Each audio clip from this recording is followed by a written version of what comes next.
안녕하세요. 저는 사연을 즐겨 듣는 50대 여성입니다.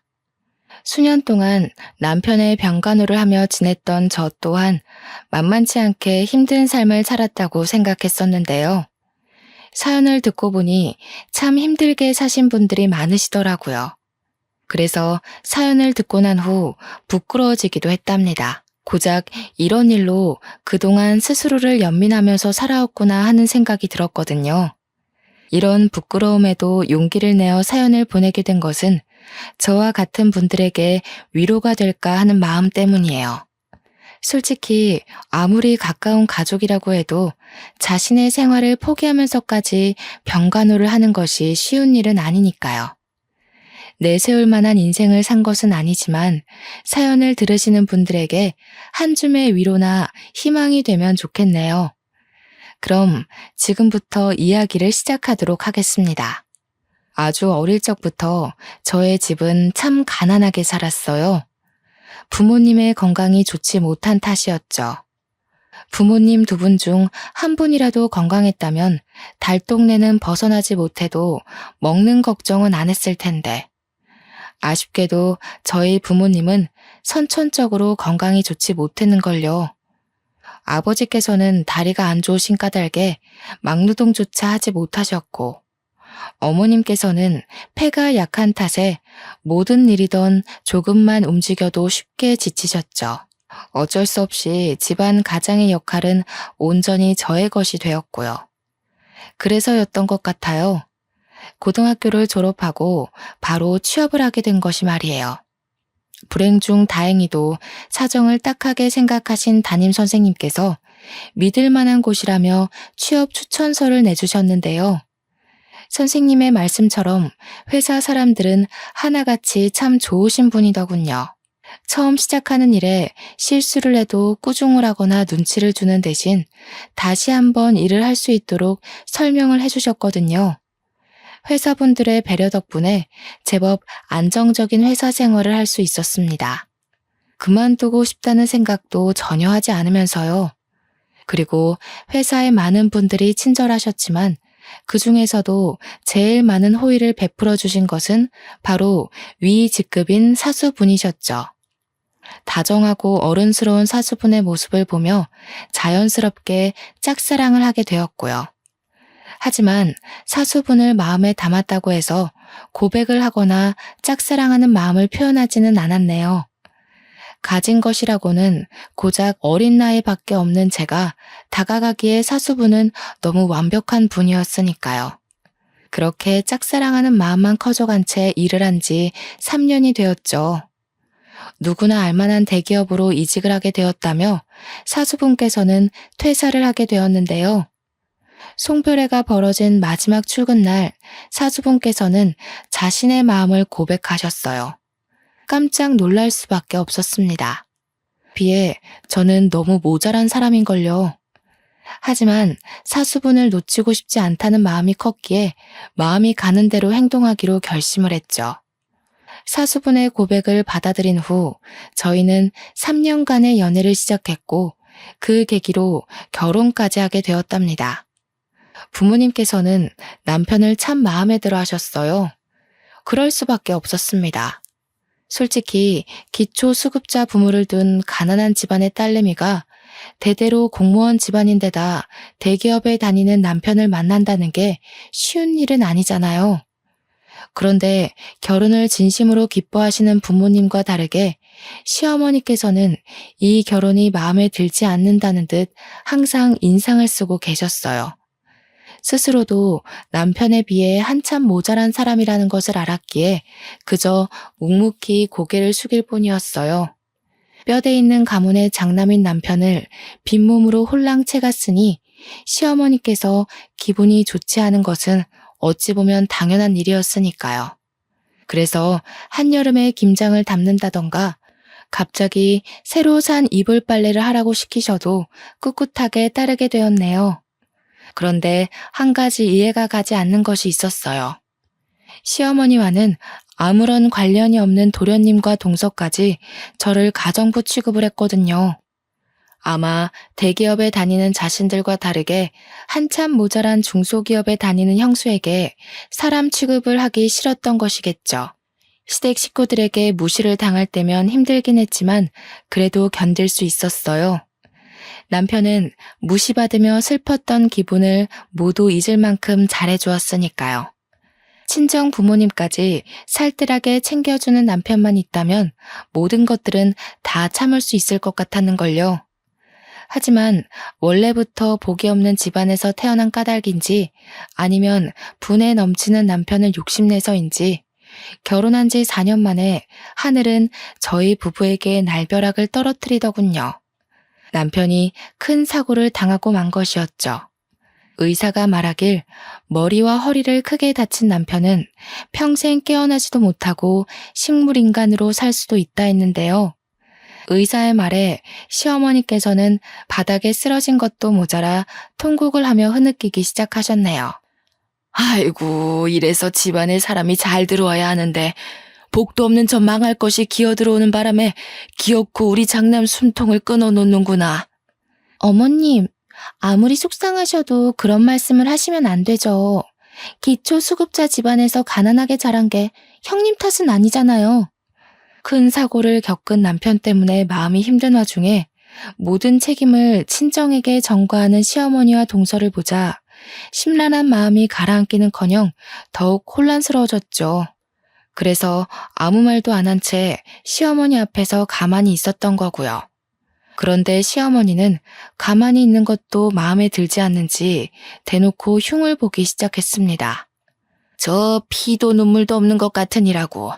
지서방이 아파서 누워있다는데 어떻게 된 애가 눈물 한 방울 안 흘리고 가만히 서 있을 수가 있어? 너는 이 상황이 슬프지도 않나 보구나? 그런 게 아니라요. 그이가 갑자기 이렇게 됐다는 게 믿기지가 않아서요. 오냐, 나도 믿기지가 않는다. 어제까지만 해도 멀쩡하게 걸어서 제 발로 출근하던 아들이 교통사고로 식물인간이 될지도 모른다니 이게 다 삐쩍 고른 나무 마냥 복도 없는 네가 우리 집에 와서 생긴 일 아니냐? 너만 아니었어도 건강하던 우리 아들이 저렇게 병자 마냥 침대에 누워있을 일이라도 있었겠니? 죄송합니다, 어머님. 그이 깨어날 수 있도록 옆에서 열심히 노력할 테니 너무 걱정하지는 말아주세요. 염치가 있으면 응당 그래야지. 누구 때문에 우리 집 귀한 장남이 저리 크게 다쳤는데 시장 바닥에 굴러다니는 쓰레기 신세 되기 싫으면 하루라도 빨리 우리 아들 깨어날 수 있게 정성껏 간호해야 할 게다. 시어머니와 동서가 돌아가고 혼자 남아 산소호흡기를 꼽고 있는 남편을 보자 착잡함과 서글픔이 한꺼번에 몰려오더군요.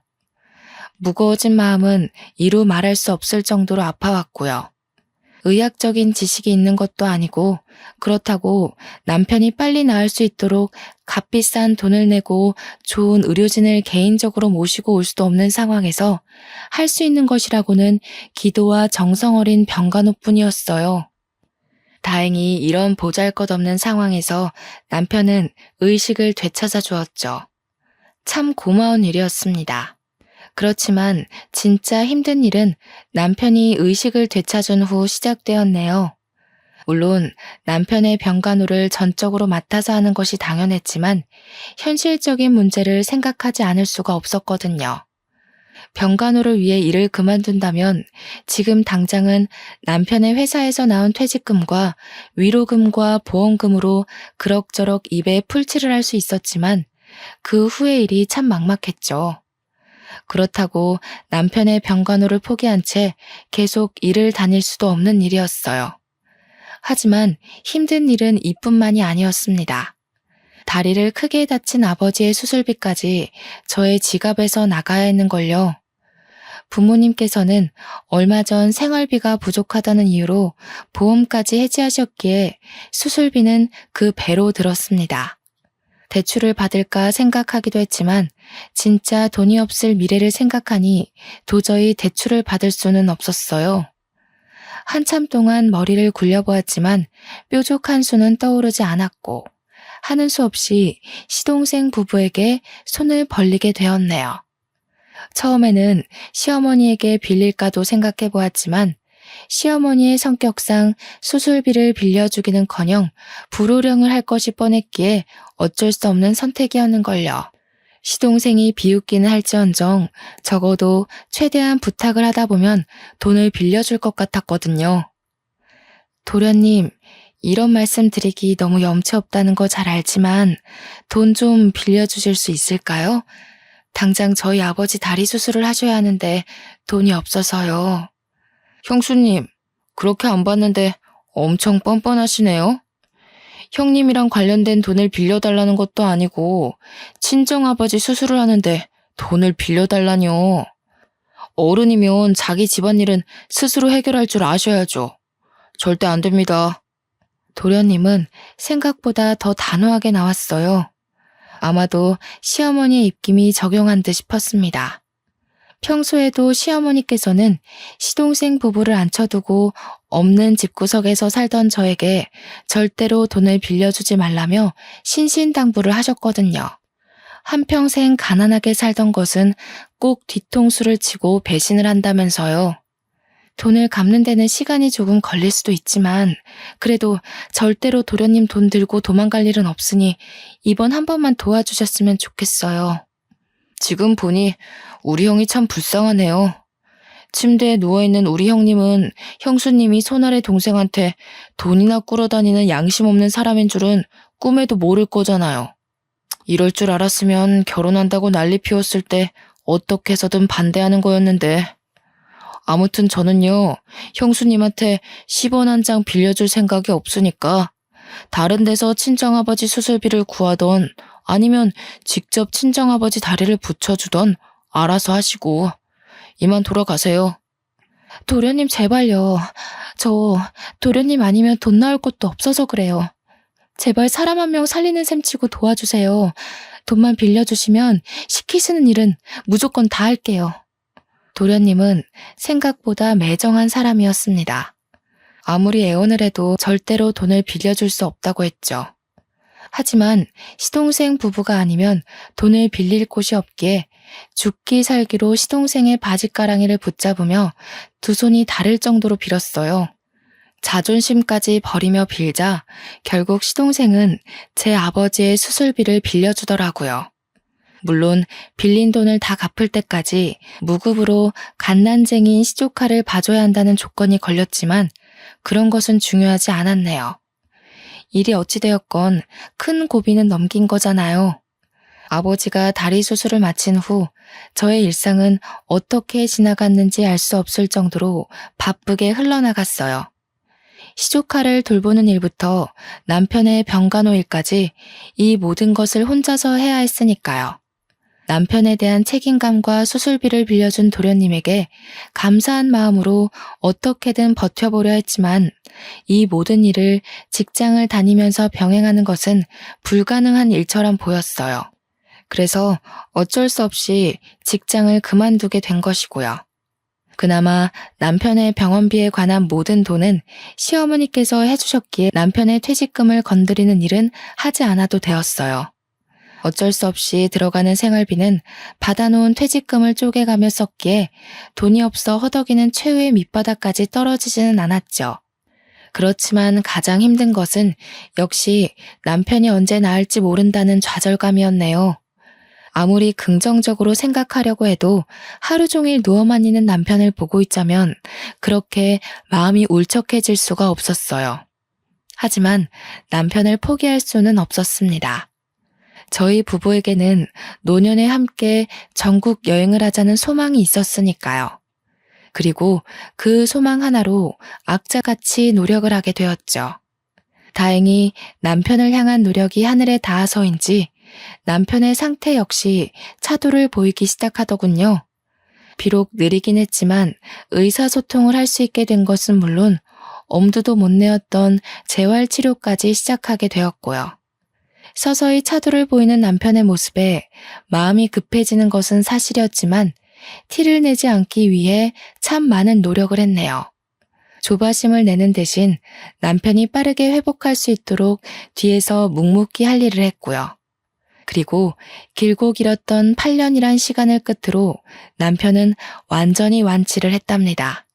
물론 평생 한 발을 절어야 한다는 후유증이 남긴 했지만 남편이 일상적인 생활을 누릴 수 있다는 것만으로도 너무나 감사했기에 그런 것쯤은 아무런 문제가 되질 않았는걸요. 남편 또한 일상적인 생활을 할 수 있게 된 것만으로도 너무 감사하다며 대수롭지 않게 생각했죠. 시어머니 또한 완전히 병상에서 일어난 남편을 보며 감격의 눈물을 흘리셨습니다. 남편을 와락 끌어안으며 기뻐하는 시어머니의 모습을 보자 참 많은 생각이 들더군요. 저에게는 피도 눈물도 없는 시어머니였는데 남편에게는 인자한 어머니 그 자체셨거든요. 시어머니의 열렬한 환대가 있은 후 남편과 함께 집으로 돌아왔는데요. 8년 만에 찾은 평온함이었지만 저희 부부는 그 평온함을 즐길 시간이 없었네요. 남편이 침실에 누워있을 때는 코빼기도 안 비치던 시어머니께서 남편이 완치한 후 자기 집보다 더하게 저희 집을 들락날락 하셨거든요. 그리고는 시댁으로 돌아가는 길이 멀다며 일주일이고 이주일이고 저희 집에 머물기 일쑤였습니다. 솔직히 불쑥불쑥 저희 집에 찾아오는 시어머니가 그렇게 달갑지만은 않았네요. 아무리 아들이 완치한 것이 기쁘다고 해도 결혼한 아들 집에 한 달씩 머무는 것은 말이 안 되는 거잖아요.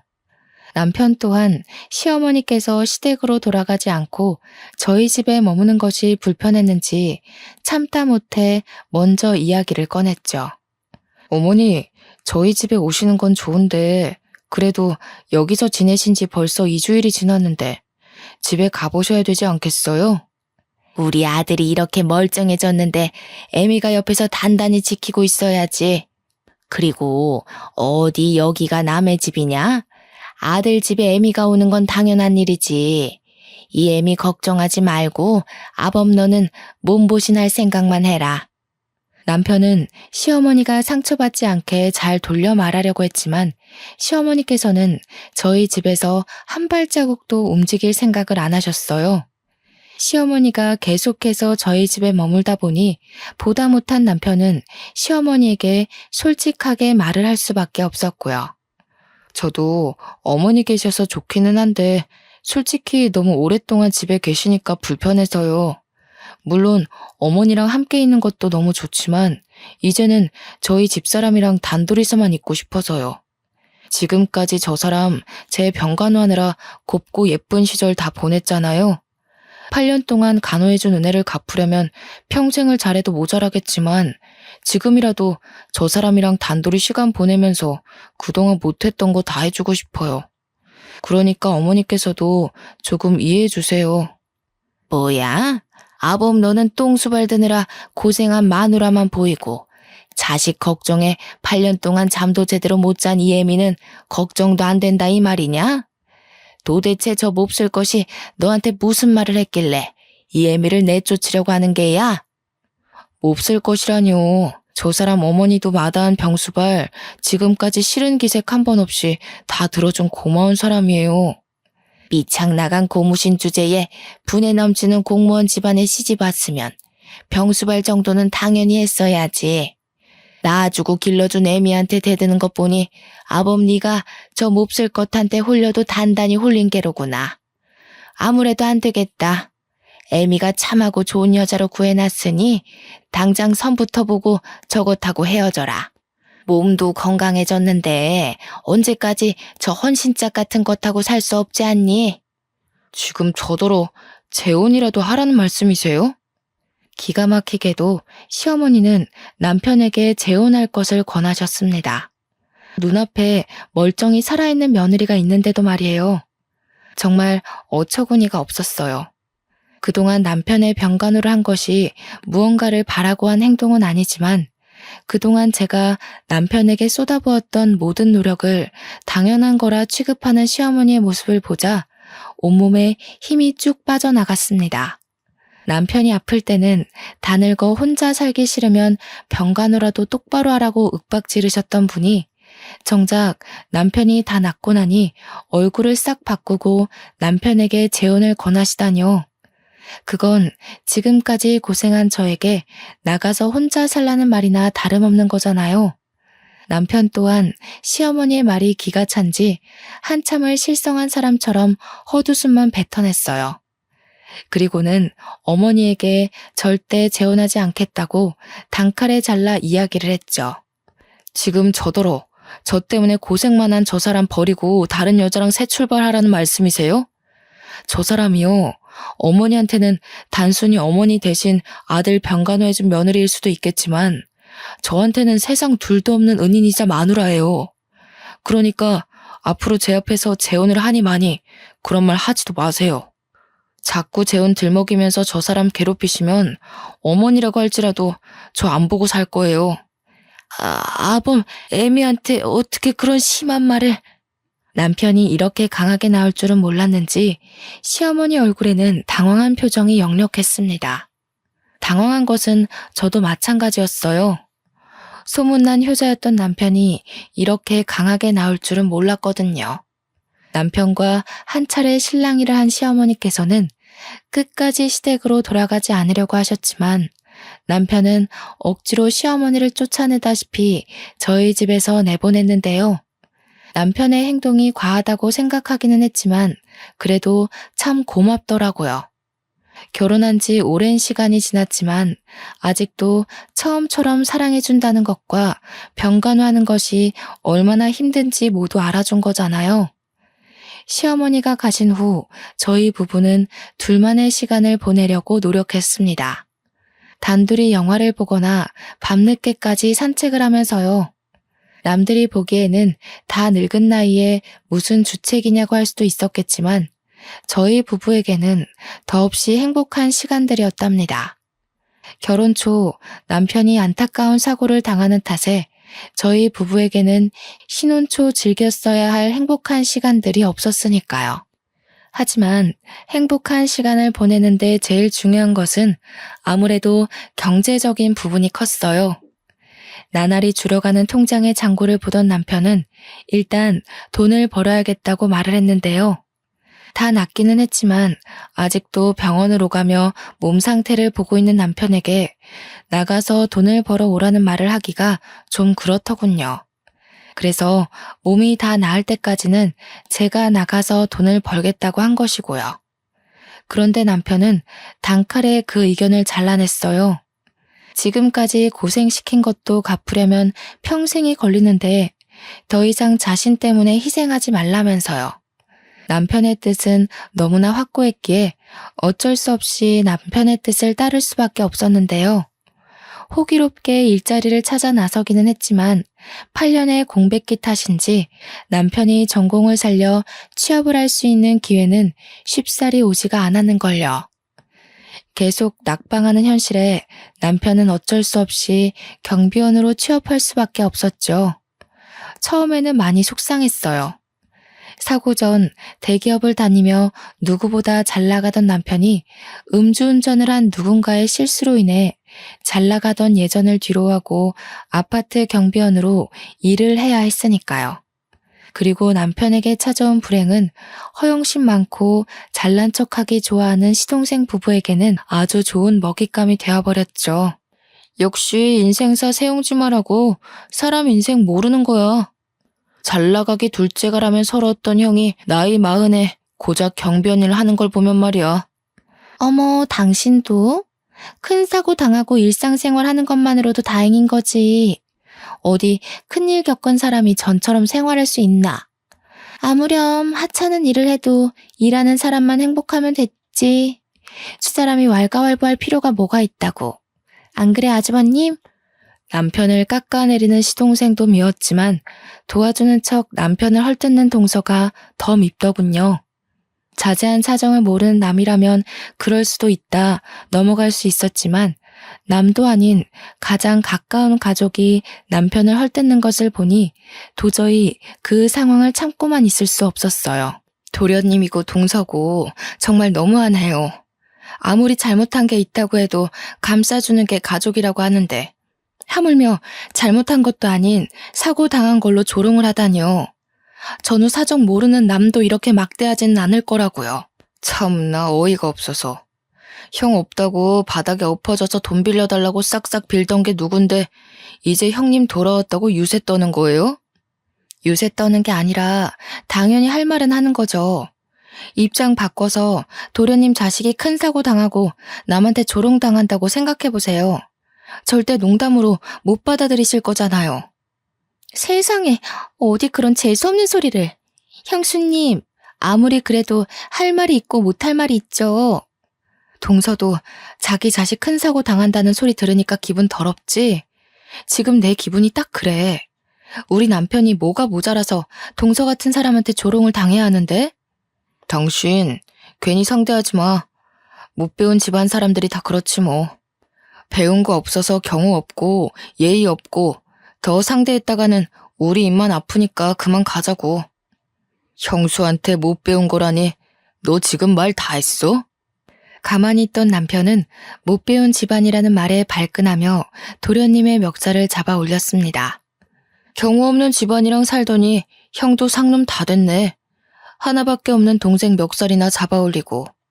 앞으로 이런 상놈의 집안이랑은 상종도 안 할 테니까 어디 한번 집안 도움 없이 잘 살아보라고. 나도 너 같은 자식은 동생으로 치고 싶지도 않으니까 앞으로 우리 집에 발길할 생각도 하지 마라. 시동생이 떠나가고 난 후 착잡한 기분이 무겁게 어깨를 짓눌렀어요. 만약 시동생이 하는 말을 한 귀로 듣고 한 귀로 흘려들었으면 남편과 시동생의 사이가 틀어지는 일은 없었을 테니까요. 괜히 작은 말다툼 때문에 형제의 사이를 갈라놓은 것 같아 가슴이 무거웠는데요. 남편은 오히려 막말이란 짓거리는 놈과 확실하게 절연을 하게 되어 좋다고 말해주었어요. 그러면서 경우 없이 구는 혈육을 정리하고 평생 둘만을 위해 살 수 있게 되었으니 참 잘 되었다고 말을 해주었죠.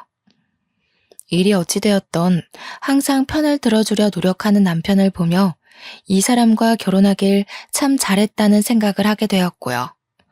남편이 경비원으로 출근을 한 후 8년 만에 처음으로 혼자만의 시간을 가지게 되었는데요. 절대 일하지 말라는 남편의 충고에 혼자만의 여유를 즐겨보려고 노력했지만 그게 잘 안 되더군요. 그래서 가까운 마트에 계산원으로 일을 시작하게 되었어요. 물론 처음에는 남편의 거센 반대가 있었지만 혼자 있는 시간에 대한 불만을 토로하니 남편 또한 일하는 것을 허락해 주었고요.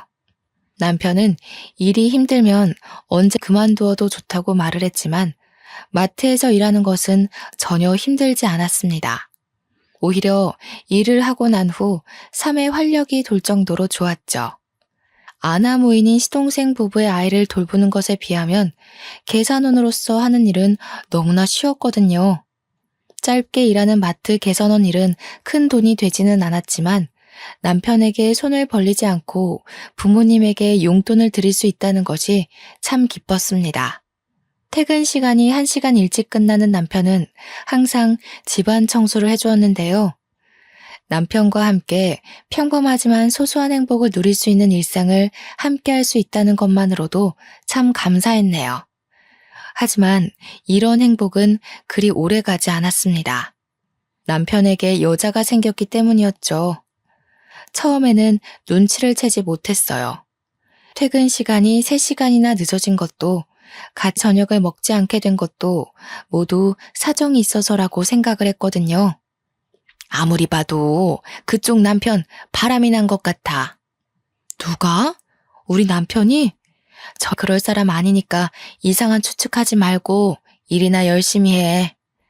참나, 등잔 밑이 어둡다더니 어두운 정도가 아니라 아주 까막눈이구만. 여기 직원들 사이에 소문 다 났어. 그쪽 남편 다방 커피집 여자랑 바람났다고. 뜬소문 믿기 좋아하는 동료 직원의 말을 무시하려고 했는데요.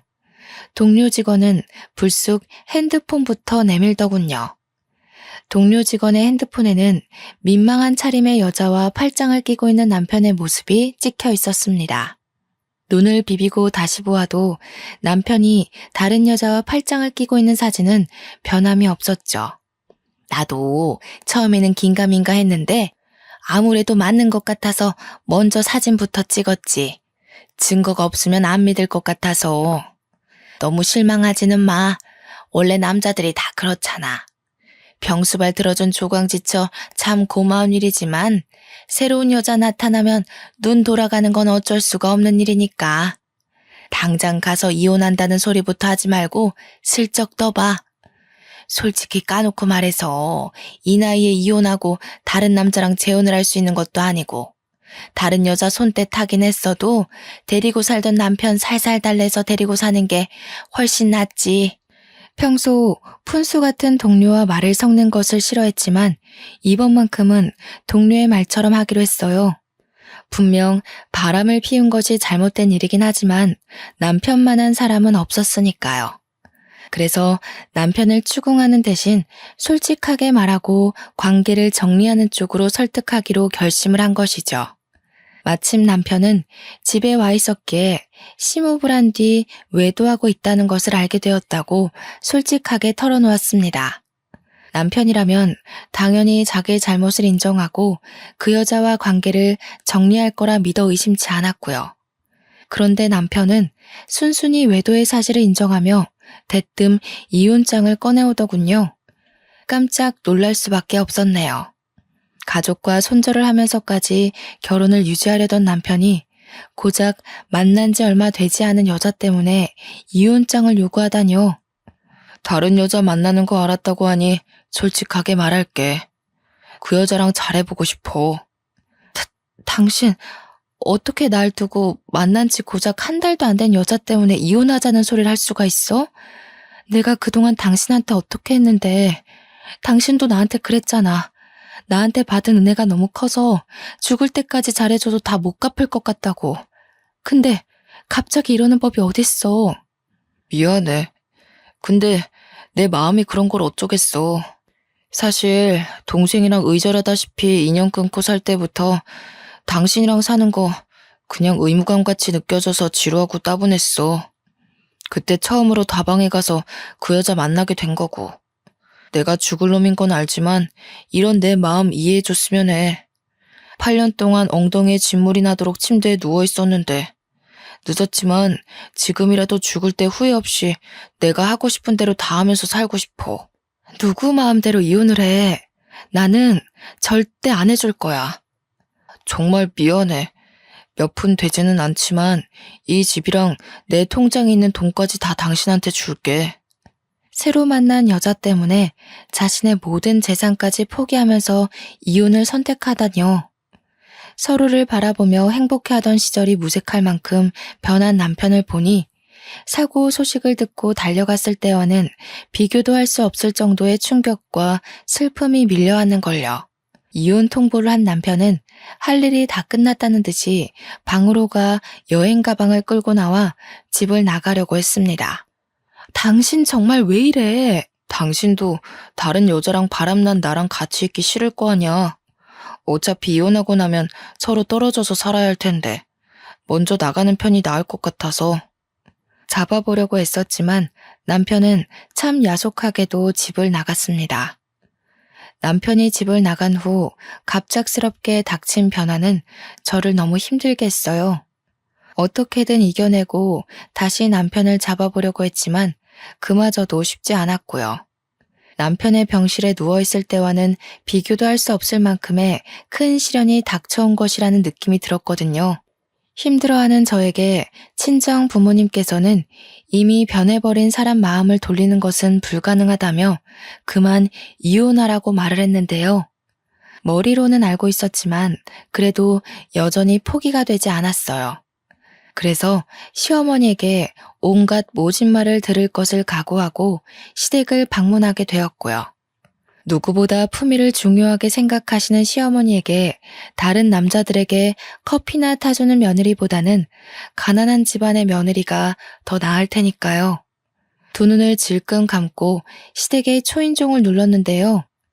어찌된 영문인지 시어머니께서는 모진 말을 하기는커녕 버선발로 뛰어나오며 저를 반겨주었어요. 눈물까지 흘리면서 말이에요. 아이고, 아가 잘 왔다.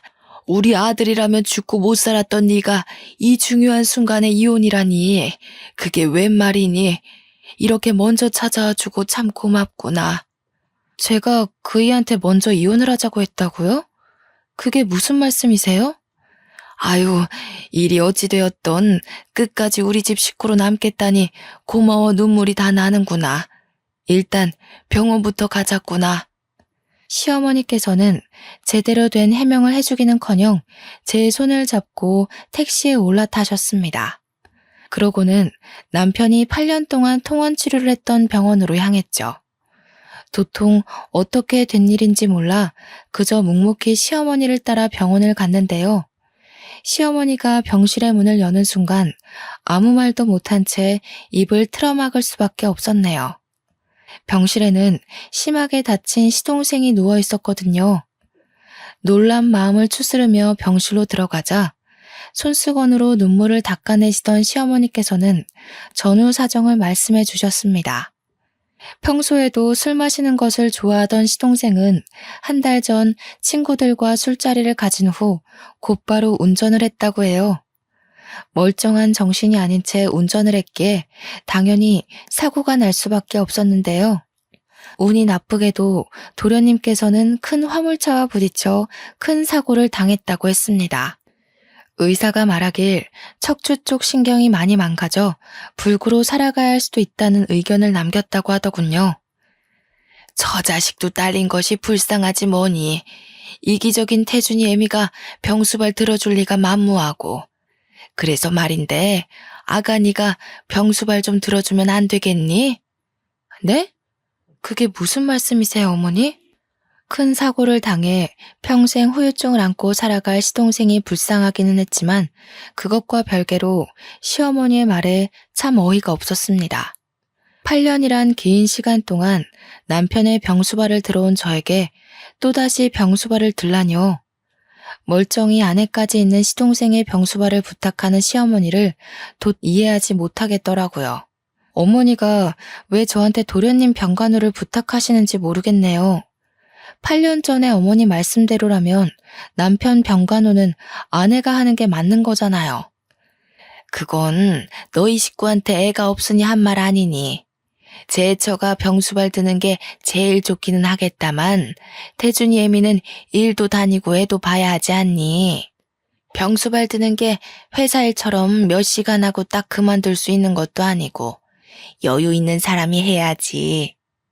머뭇머뭇 병수발 이야기를 꺼내는 것을 보자 왜 시어머니가 저를 이곳으로 데리고 오셨는지 알겠더군요. 빵빵한 처가댁을 가진 동서네에게 시동생의 병수발을 들기 눈치가 보였던 것이죠. 가난한 저희 집을 들먹이며 재혼을 얘기할 때는 언제고 이제 와서 가족이라는 명분으로 시동생의 병수발을 시키다니 얄팍한 수를 쓴 시어머니의 행동이 기가 막혔네요. 제가 왜 도련님 병수발을 들어야 하나요? 저요. 다시 예전으로 돌아가서 8년 동안 남편 병수발 들라고 하면 베끼들 만큼 다른 사람 병수발이라면 지긋지긋한 사람이에요.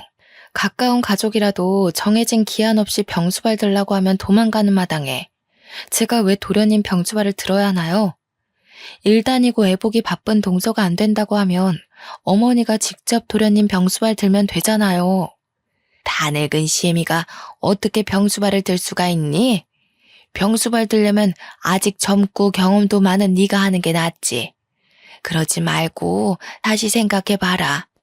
병수발 들어준다면 내가 너희 시댁의 용돈 정도는 챙겨주마. 용돈이 아니라 억만금을 준다고 해도 싫어요.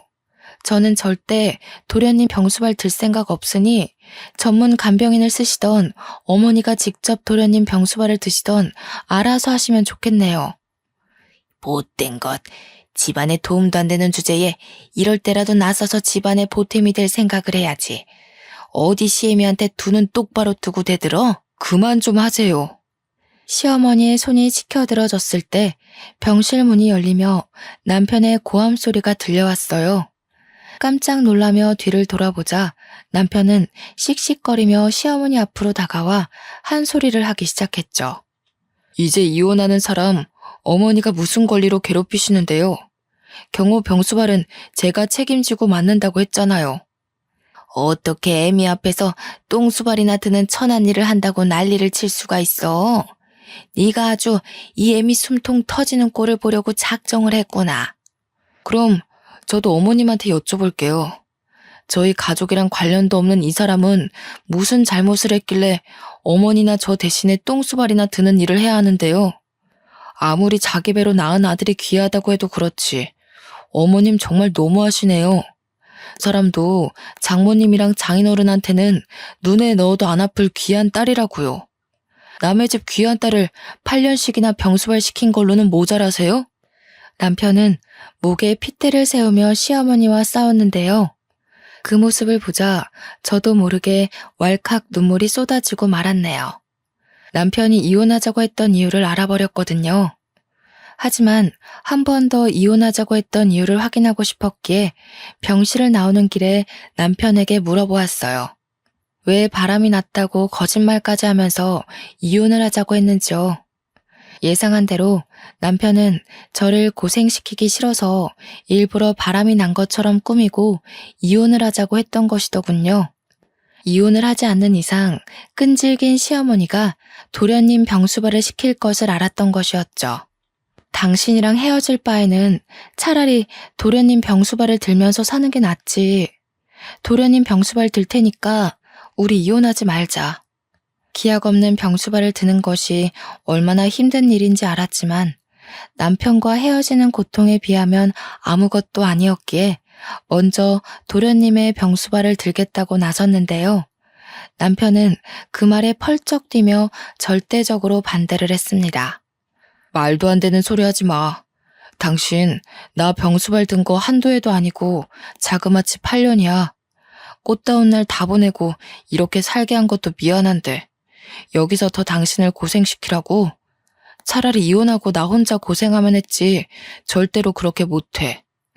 나한테는 도련님 병수발 하는 것보다 당신이랑 헤어지고 혼자 사는 게 더 고통스러워. 당신 혼자 도련님 병수발 때문에 고생시키고 나 혼자 몸뚱이 편하게 있는다고 어디 행복할 것 같아? 오히려 고생하는 당신 생각나서 더 고통스러울걸? 당신 마음 충분히 알았으니까 너무 혼자 감내하려고 하지 말고 같이 하자.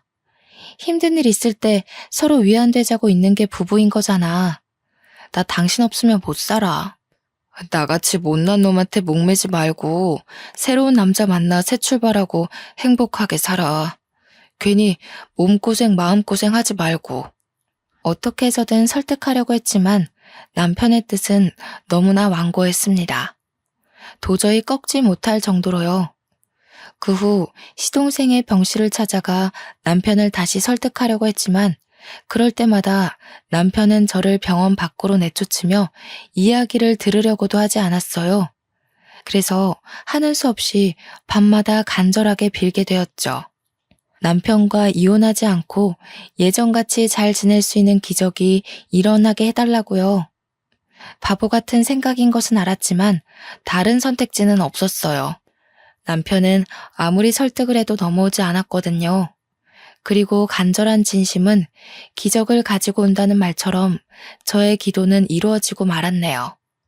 출근을 하는 남편을 대신해 전적으로 시동생의 병수발을 들던 시어머니께서 먼저 백기를 들고 시동생을 시설로 보내게 된 것이었습니다. 아무리 자식이라고 해도 자신의 생활까지 포기하면서 시동생의 병수발을 들 자신이 없었던 것이었죠. 시동생이 시설로 들어간 후 저희 부부는 예전 같은 생활을 할 수 있게 되었는데요. 시어머니가 얼마나 행패를 부릴 수 있는지 자신의 두 눈으로 확인을 했기 때문인지 남편은 절대적으로 시어머니와의 거리를 유지하더군요. 참 감사한 일이었어요. 아무리 아내와 갈등이 있다고 해도 자신을 낳아준 부모님과 거리를 유지한다는 것이 결코 쉬운 일은 아니잖아요. 8년 동안 남편의 병수발을 들었다는 이야기를 들으면 다들 깜짝 놀라며 대단하다고 하는데요. 그럴 때마다 저는 손사래를 치며 남편에게 받은 사랑을 그대로 갚아준 것뿐이라고 답하곤 해요. 항상 사랑으로 감싸주고 배려해주는 남편을 만나지 못했다면 지금까지도 불행하다는 생각에 사로잡혀 우울하게 살아갔을 테니까요. 사연을 시청해주시는 분들 중에서도 가까운 가족의 병수발로 인해 힘들어하는 분들이 꽤 계실 텐데요. 그런 분들에게 절대로 무너지지 말고 힘내라는 말씀을 해드리고 싶네요. 무너지지 않고 포기하지 않는다면 가족을 사랑하는 소중한 마음과 정성은 언제나 기적을 일으키기 마련이니까요. 그럼 지금까지 사연을 시청해주신 모든 분들이 건강하길 바라며 이만 이야기를 끝내도록 할게요. 사연을 시청해주신 모든 분들께 진심으로 감사드립니다.